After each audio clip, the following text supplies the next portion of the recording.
ஒரு பாதுகாப்புத்துறை அமைச்சர் பாதுகாப்பு இருக்குன்னு சொல்லி வர வச்ச இடத்துல இப்படி ஒரு கொடூரமான கொலைகள் நடந்திருக்குன்னா அதுக்கு பொறுப்பு யார்?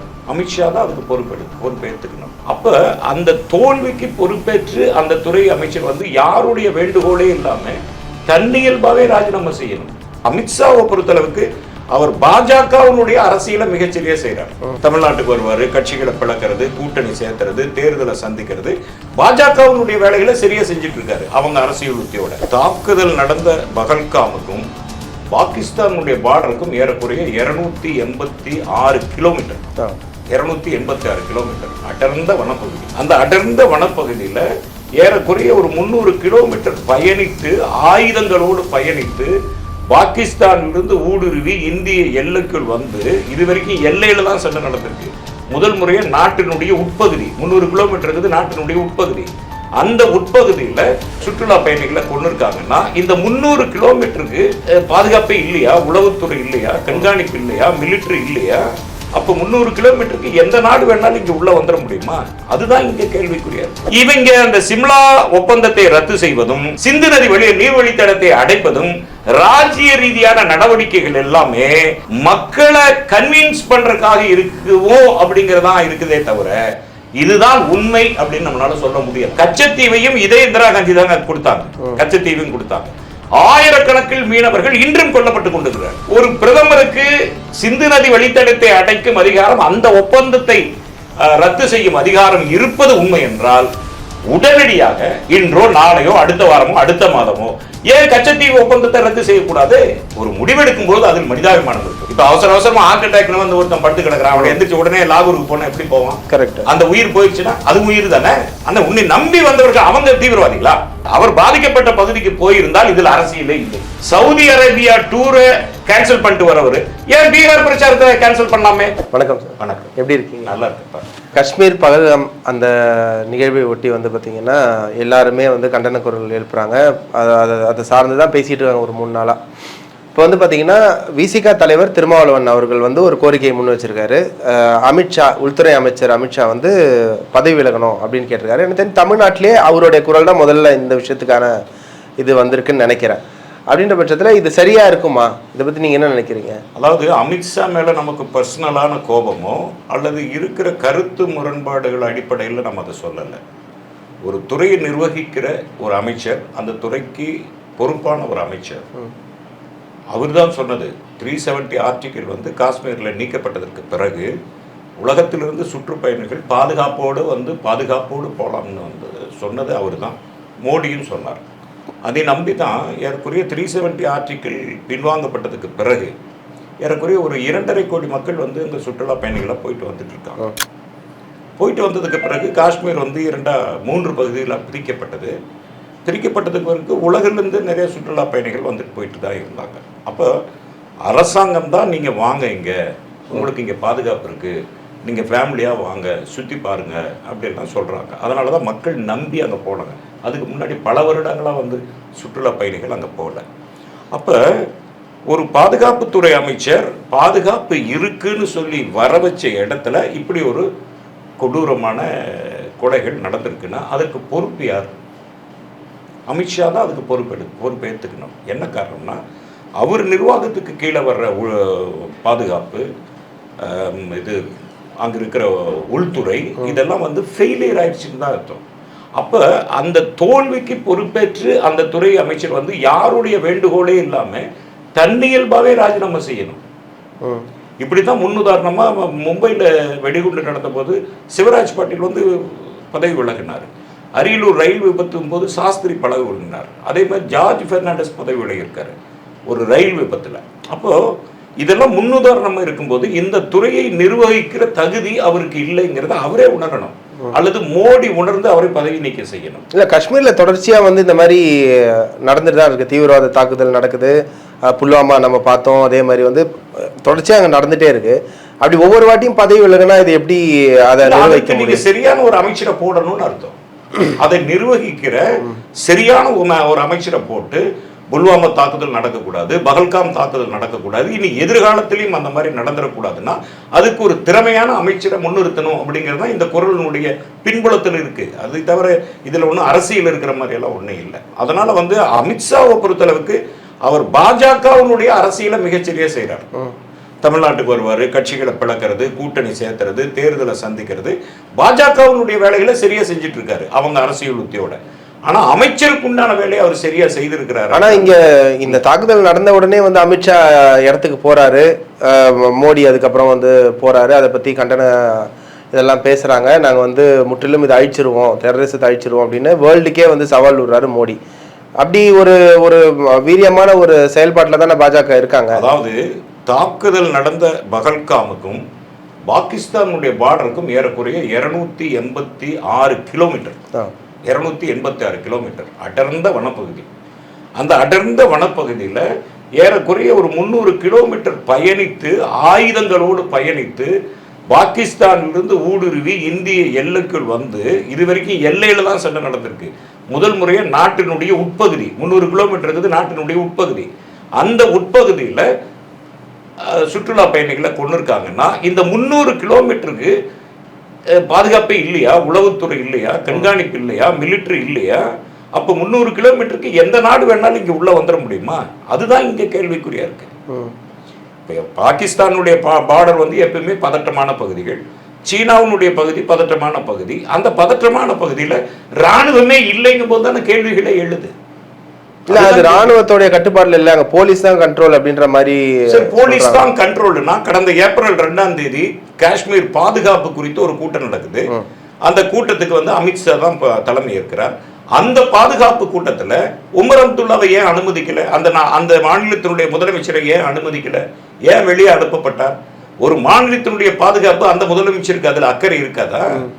அப்ப அவர் வெளியேற்றப்பட்ட பிறகு, ஒரு மாநிலத்தினுடைய முதலமைச்சர் வெளியேற்றப்பட்ட பிறகு அங்கு நடந்தது பாதுகாப்புத்துறையினுடைய நடவடிக்கை நம்ம எப்படி எடுத்துக்க முடியும்? எதனால அவர் வெளியே அமைச்சிருப்பாங்க? அதைத்தான் கேள்வியா கேட்கிறோம். இல்ல ஒரு மாநிலத்தின் முதலமைச்சர் அந்த மாநிலத்தை சார்ந்த ஒரு விஷயத்த பாதுகாப்பு, மத்தது கூட இல்ல, பாதுகாப்பு சம்பந்தப்பட்ட இதுல அந்த மாநிலத்தினுடைய முதல்வர் வெளியே அனுப்பப்படுகிறார் என்றால் அங்க பேசப்பட்ட விவரம் என்ன? இது முதல் கேள்வி. இரண்டாவது, ஏப்ரல் 19ஆம் தேதி மோடி வந்து அந்த பகுதிக்கு செல்லுவதாக இருந்தது. திடீர்னு ரத்து செய்வதற்கான காரணம் என்ன? பாதுகாப்பு குறைபாடு என்ற மாதிரி தான் சொல்லல. அது ஏன் ரத்து செய்யப்பட்டது? 19ஆம் தேதி ரத்து செய்யப்பட்டது. அவசரமா சவுதி அரேபியா டூர் ஏற்பாடு பண்ணப்படுது. இந்த நேரத்தில் வந்து அமெரிக்காவிலிருந்து துணை ஜனாதிபதி வந்திருக்காரு. இது எல்லாம் முடிச்சு போட்டு பார்க்கும்போது தான் பல கேள்விகள், சந்தேகங்களை எழுது. அவசரமா திரும்பி வந்த மோடி பாதிக்கப்பட்ட பகுதிக்கோ அல்லது பாதிக்கப்பட்ட மக்களுக்கு போய் ஆறுதல் சொல்லாம பிரச்சாரத்துல பீகார்ல தேர்தல் பிரச்சாரத்தில் இருக்கார். அப்ப இதையெல்லாம் கம்பைன் பண்ணி பார்க்கும்போது அந்த தீவிரவாதிகள் பாகிஸ்தானில் இருந்து வந்தவர்களா அல்லது இங்கு இருப்பவர்களால் தயார் செய்யப்பட்டவர்களா அப்படிங்கிறது பகிரங்கமான ஒரு குற்றச்சாட்டாவே இருக்கு. இந்த கேள்விகளுக்கெல்லாம் பதில் இல்லையே. இப்ப சுற்றுலா பயணிகளை சுட்டு கொன்ன உடனே அங்க இருக்கிற அதிலிருந்து புறப்பட்ட அர்ணாப் கோஸ்வாமி போன்றவர்கள் என்ன சொன்னாங்க? நீ இந்துவான்னு கேட்டு சுட்டாங்கிறதெல்லாம் அப்படியான பொய்யான பரப்பினாங்க இல்லையா? ஆனா தாக்குதலில் அதாவது தாக்குதலுக்கு உட்பட்டவர்கள் யாருமே அப்படி சொல்லல. எங்கிருந்து குண்டு வந்ததுன்னே தெரியல, எங்கிருந்து குண்டு வந்ததுன்னே தெரியல, நாங்க யாரும் அவர்களை பார்க்கவும் இல்லைன்னு தானே தாக்குதலுக்கு உட்பட்டவர்களே சொல்லும் போது இவர்கள் இந்த பொய்யை பரப்புவதற்கான அவசரமா பரப்புவதற்கான காரணம் என்ன? இந்த நரேட்டிவ் ஒன்று செட் பண்ணப்பட்டிருக்கு. இப்போ வந்து நீங்க வந்து ஜாதியாவும் மொழியாவும் நீங்க வந்து பிரிஞ்சு கிடக்குறீங்க, நீங்க எல்லாருமே ஒன்று கூடி நீங்க வந்து ஹிந்துவா இருங்க, இந்த மாதிரியான நமக்கு எதிரான தாக்குதல் நடந்துட்டு இருக்கு, ஹிந்துவா ஒன்றுபட்டா மட்டும்தான் நம்மளால செயல்பட முடியுன்ற மாதிரியான ஒரு நரேட்டிவ் வந்து செட் பண்ணப்பட்டிருக்கு. இப்போ இது வந்து நல்ல ஒரு ஹெல்தியான ஒரு இதுவா இருக்குமா, விவாதமா இருக்குமா? இது அடிப்படையே தவறு. இப்போ இறந்ததுல வந்து இஸ்லாமியர்களும் உண்டு, காப்பாற்றியவர்களே இஸ்லாமியர்கள் பலர் இருக்காங்க. அந்த சம்பவம் கொடூரம் நடந்ததுக்கு பிறகு ஏறக்குறைய 1.5 மணி நேரம் கழித்து தான் ராணுவமே அங்க வருது. துணை ராணுவ படையே அங்க வருது. அது வரைக்கும் அங்கு இருந்து காப்பாற்றியதில் உயிர் போன இஸ்லாமியர்கள் உண்டு. எத்தனையோ பேர் காப்பாற்றி தங்களுடைய வீட்டுக்கு கூட்டிட்டு போய் உணவளிச்சு அவங்களுக்கு முதலுதவி செஞ்சவங்க இஸ்லாமியர்கள். அப்ப இஸ்லாமியர்கள் அந்த பயங்கரவாதத்தை ஆதரிக்கவில்லை. அதற்கு பின்னாடி ஒரு மிகப்பெரிய ரேலி நடத்துறாங்க. இன்னொன்னு இதுல ரொம்ப முக்கியமானது, 370 ஆர்டிகிள் நீக்கப்பட்டதற்கு பிறகு காஷ்மீருக்கு உண்டான வருவாயே வந்து டூரிஸ்ட் தான், சுற்றுலா தான். அப்ப அந்த சுற்றுலாவில் பயன்பெற்றவர்கள் யாரு? அங்க இருக்கிற முஸ்லிம்கள். அதுதான் அவங்களுக்கு உணவு, அதுதான் அவங்களுக்கு வந்து வாழ்வாதாரம். அந்த வாழ்வாதாரத்தை கெடுப்பதற்கான செயலை அவர்களே செய்வார்களா? ஆக இது ஒரு மூன்றாவது சக்தி. அந்த மூன்றாவது சக்தியை இயக்கியது யார்? இதுதான் இப்ப இருக்கிற கேள்வி. இந்த பீகார் தேர்தலுக்கும் இதுக்கும் ஏதோ சம்பந்தம் இருக்குன்ற மாதிரி. தேர்தல் வரும்போதெல்லாம் தீவிரவாதிகள் தாக்குதல் நடக்கும்போது நமக்கு அந்த சந்தேகம் வருது. முதல் முறை புல்வாமால நடக்கும்போது நமக்கு அது ஒரு பெருத்த சந்தேகம் வரல. இரண்டாம் முறை பீகார் தேர்தல் அப்ப இந்த மாதிரி நடக்கும்போது தேர்தலுக்கும் தீவிரவாத தாக்குதலுக்கும் ஏதாவது சம்பந்தம் இருக்கா, கோயின்சியேட்டா அல்லது திட்டமிடப்பட்டதா அப்படிங்கிற சந்தேகம் வருவது இயல்பு தானே. ஆனா புல்வாமா அட்டாக் அதுக்கு அப்புறமே வந்து பேசும் பொருளான விஷயம் வந்து நாங்க ஆல்ரெடி வந்து இவங்க கிட்ட சொல்லி இருக்கோம், இந்த மாதிரி வந்து இந்த மாதிரி நடக்கும்ங்கறவரு சத்யபால் மாலிக்ங்கற அவர் வேற யாரும் இல்ல, பாஜக அனுதாபி. அவரே சொல்றாரு அந்த ரெஜிமெண்ட்டை நாங்க அனுப்புறதுக்கு ஹெலிகாப்டர் வேணும், விமானம் வேணும்னு சொல்லும்போது அது மறுக்கப்பட்டது, தரை வழியே அனுப்பப்பட்டது. ஏறக்குறைய புல்வாமா தாக்குதல் பல ராணுவ வீரர்கள் உயிரிழந்தார்கள். இதை அவர் வாக்குமூலமாவே கொடுத்திருக்காரு. இதை நான் மோடி கிட்ட சொல்ல போனேன், வாய மூடிட்டு இருக்கு சொல்லிட்டாங்க. அமித்ஷா கிட்ட சொன்னேன், வாய மூடிட்டு இருக்கு சொல்லிட்டாங்க. நம்ம சொல்லல, சத்யபால் மாலிக்கே சொல்றாரு. அப்ப அதையெல்லாம் கருத்தில் கொண்டு பார்க்கும்போது இது ஒரு திட்டமிட்ட தாக்குதல். அப்ப ஏன் திட்டமிட்ட தாக்குதல்னு ஒரு காரணம் வரும். இவ்வளவு நாட்களா இல்லாம ஏன் திடீர்னு ஒரு திட்டமிட்ட தாக்குதல் நடத்தணும்னா காரணம், இவங்க வக்பு வாரிய திருத்த சட்டம் கொண்டு வந்ததுக்கு பிறகு நாடு முழுவதும் தன்னெழுச்சிய இஸ்லாமியர்கள் மட்டுமல்ல இந்துக்களும் களத்தில் போராடினார்கள், கிறிஸ்தவர்களும் களத்தில் போராடினார்கள். ஒண்ணு. இரண்டாவது, உச்ச நீதிமன்றம் வக்பு திருத்த சட்டத்துல மத்திய அரச கடுமையா சாடி இருக்கு. அதே மாதிரி மூன்றாவது, இந்த கவர்னர்களை வைத்து மாநில அரசுக்கு கொடுக்கப்படுகிற நெருக்கடிக்கும் சரியான முட்டுக்கட்டையை உச்ச நீதிமன்றம் போட்டுச்சு. அப்போ மத்திய அரசின் மீது உச்ச நீதிமன்றம் கடுமையான விமர்சனங்களையும் தாக்குதல்களையும் தொடுக்கிறதுல பாஜக திணறி போச்சு. இப்ப இதை டைவர்ட் பண்றதுக்காக இப்படி பண்ணிட்டாங்களா? ஆக ஒரு விஷயத்திலிருந்து பல்வேறு கேள்விகள் பூதகரமா வெளிப்படும். அந்த விஷயங்களுக்கெல்லாம் பதில் சொல்ல வேண்டியது அரசினுடைய கடமை. இப்ப பாகிஸ்தான் மேல வந்து ஒரு ராஜ்ய ரீதியா நீங்க வந்து நடவடிக்கை எடுக்கிறீங்க, சிந்து நதி வழித்தடத்தை அடைக்கிறீங்க, சிம்லா ஒப்பந்தத்தை ரத்து பண்றீங்க, இங்க இருக்கிற பாகிஸ்தானியெல்லாம் வெளியே போகணும்னு சொல்றீங்க, வாகா எல்லையை மூடிட்டீங்க. இதெல்லாம் ராஜ்ய ரீதியான நடவடிக்கைகள். ராணுவ ரீதியான நடவடிக்கைகள் என்பது போர். அப்ப ராஜ்ய ரீதியான நடவடிக்கைகள் எடுக்கும் போது அதுக்கு பாகிஸ்தானும் அவங்க ராணுவ ராஜ்ய ரீதியான நடவடிக்கைகளை எடுக்கிறாங்க. இப்ப 1960களில் போடப்பட்ட இந்த சிந்து நதி வழித்தடத்தினுடைய ஒப்பந்தம் அன்றைக்கு உலக வங்கி தலைவர் இருந்த உலிப் அப்படிங்கிற ஒரு மூன்றாவது நபர் கையெழுத்தோட தான் அதை வந்து நீங்க இமீடியட்டா ரத்து பண்றீங்க. இப்ப இதுல இருந்து இன்னொரு கேள்வி நமக்கு எழும். இந்த நேரத்தில் இந்த அரசியல் பேசலாமா அப்படிங்கிறத தாண்டி இங்கிருந்தும் பேச முடியுங்கிறதுனால சொல்றேன். இப்போ ஒரு 28 பேர் இறந்து போனார்கள். அதனால் ஒரு நாட்டுக்கும் இன்னொரு நாட்டுக்கும் ஏற்பட்ட ஒப்பந்தத்தை ரத்து செய்கிற அதிகாரம் பிரதமருக்கு இருக்கும் என்றால் ஒரு தமிழனா, ஒரு தமிழ்நாட்டை சேர்ந்தவனா, கச்சத்தீவையும் இதே இந்திரா காந்தி தாங்க கொடுத்தாங்க, கச்சத்தீவையும் கொடுத்தாங்க. ஆயிரக்கணக்கில் மீனவர்கள் இன்றும் கொல்லப்பட்டுக் கொண்டிருக்கிறார்கள். ஒரு பிரதமருக்கு சிந்து நதி வழித்தடத்தை அடைக்கும் அதிகாரம், அந்த ஒப்பந்தத்தை ரத்து செய்யும் அதிகாரம் இருப்பது உண்மை என்றால் உடனடியாக இன்றோ நாளையோ அடுத்த வாரமோ அடுத்த மாதமோ ஏன் கச்சத்தீவு ஒப்பந்தத்தை ரத்து செய்யக்கூடாது? அந்த அதிகாரம் இருக்குல்ல. கச்சத்தீவும் வந்து இந்தியாவுக்கு நெருக்கடி கொடுக்கிற ஒரு பெரிய நிலப்பகுதி தானே. இலங்கை மூலியமா இங்க இருக்கிற தமிழர்களுக்கு நெருக்கடி வருது இல்லையா? அங்க கொல்லப்படுவதும் உயிர்கள் தானே, ஆயிரக்கணக்கில் உயிர்கள் தானே. ஏன் அதை ரத்து செய்யக்கூடாதுங்கிற ஒரு துணை கேள்வியா நம்ம இதை ஒரு கோரிக்கையா வைக்கலாம். பஹல்காமை பொறுத்தளவிற்கு இது பாகிஸ்தானிலிருந்து ஊடுருவி வந்து கொலை செய்தவர்களா அல்லது இங்கு இருப்பவர்களே தயார் செய்யப்பட்டிருக்கிறார்களா? ஏன்னா லஷ்கர் இ தொய்பா அந்த இயக்கத்தினுடைய ஒரு துணை இயக்கம் தான் அதுக்கு பொறுப்பெடுத்திருக்கு. அந்த இயக்கத்துல இருக்கிறது யாருன்னா தலித் உசேன் ஷா அப்படிங்கிறவர் வந்து காஷ்மீர் மாநிலத்தினுடைய பாஜகவினுடைய ஐடி விங்ல இருக்கிற தலைவர். அவருக்கும் அந்த லஷ்கர் இ தொய்பானுடைய துணை இயக்கத்திற்கும் தொடர்பு இருக்குன்னு பல சாட்சியங்கள். அந்த துலிப் உசேன் ஷா வந்து அமித்ஷா கூட இருக்கிறது, முஸ்லிம் இது இந்து தலைவர்களோட இருக்கிறது, யோகி கூட இருக்கிற புகைப்படங்கள் எல்லாம் இணையதளத்தில் வெளியாயிருக்கு. இப்ப இது நமக்கு கேள்வியா எழுது. அப்ப தலிப் ஹுசேன் ஷாவுக்கும் இந்த தாக்குதலுக்கும் ஏதாவது தொடர்பு இருக்கிறதா? தாக்கு வந்தவர்கள் அவர்களுடைய ஏற்பாட்டில் வந்தவர்களா அப்படிங்கிற கேள்விகள் வருது. ஒன்று. அடுத்தது, தாக்குதல் நடந்த போது அல்லது தாக்குதலுக்கு உட்பட்டவர்கள் குண்டுகள் எங்கிருந்து வந்ததுன்னே தெரியல, காடுகளுக்குள் இருந்து சரமாரியா வந்தது, யாரையும் நாங்க நேரா பார்க்கல அப்படின்னு சொல்றாங்க.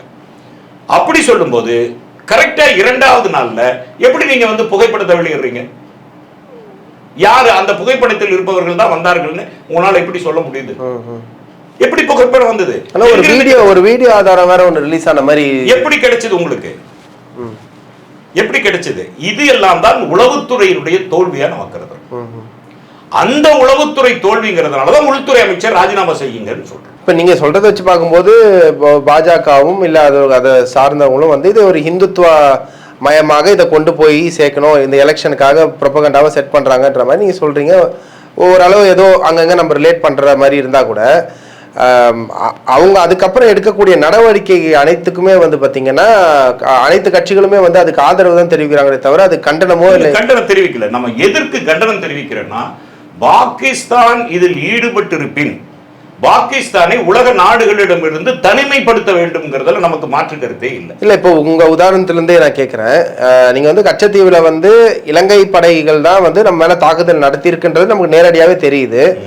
இதுல நம்ம நடவடிக்கை எடுக்கல. ஆனா இங்க வந்து பாகிஸ்தானுக்கும் இதுக்கும் தொடர்பு இருக்கா இல்லையானே நமக்கு தெரிய மாட்டேங்குது. ஆனா பாகிஸ்தான் மேல நம்ம நடவடிக்கை எடுக்கிறோம் இல்லையா, இதை வந்து நம்ம எப்படி பாக்குறது? அதுதான் முக்கியமான சொல்றோம். எப்படின்னா, இந்த தாக்குதலை இஸ்லாமியர்கள் மேல் இருக்கிற வெறுப்பு பிரச்சாரமாக மாற்றி இந்துக்களுக்கும் இஸ்லாமியர்களுக்கான ஒரு பெரும் போருக்கு திட்டமிடப்பட்டிருக்கலாம்.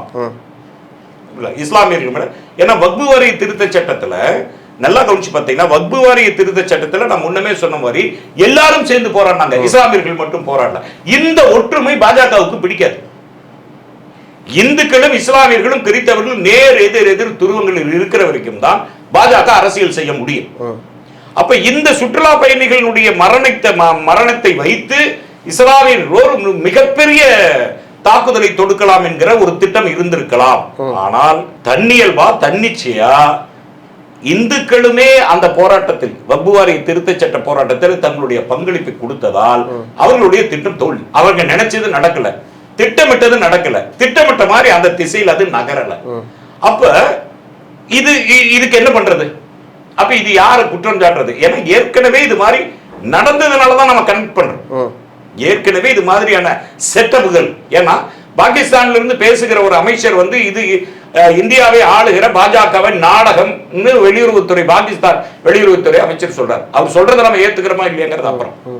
ஆனால் இப்படிப்பட்ட யூகங்கள் எல்லாம் இருக்கிறது. இவர்களே இதை செய்வார்கள். ஏன்னா மாலைக்கான்ல இவங்களே தான் குண்டு வச்சாங்க.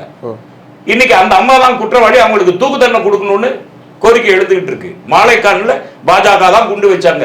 இப்படி இவர்களே குண்டு வைப்பார்கள், இவர்களே அதற்கு வந்து தார்மீக பொறுப்பேற்பார்கள், அல்லது இல்லைம்பாங்க. இதை வைத்து இந்து இஸ்லாமிய வெறுப்பை ஊட்டுவார்கள். இது பாஜக செய்கிற அரசியல் உத்திங்கிறது இன்றைக்கு இந்து சமூகமே புரிஞ்சுக்கிச்சு. இவங்கள் மதத்தின் பெயரால் அரசியல் செய்பவர்கள்ங்கிறத புரிஞ்சுகிட்டதனாலதான் இன்றைக்கு இந்துக்களும் கிறித்தவர்களும் ஓரணியில் நின்று இதை எதிர்க்கிறாங்க. இப்ப ராகுல் காந்தி கூட இதை எதிர்க்கிறார். எப்படி ஆதரிக்க முடியும்?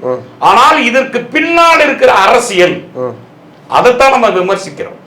நேரடியா மோடி பாதிக்கப்பட்ட காஷ்மீருக்கோ லடாக்குக்கோ போயிருந்தா நம்ம இதை பேச போறது இல்ல.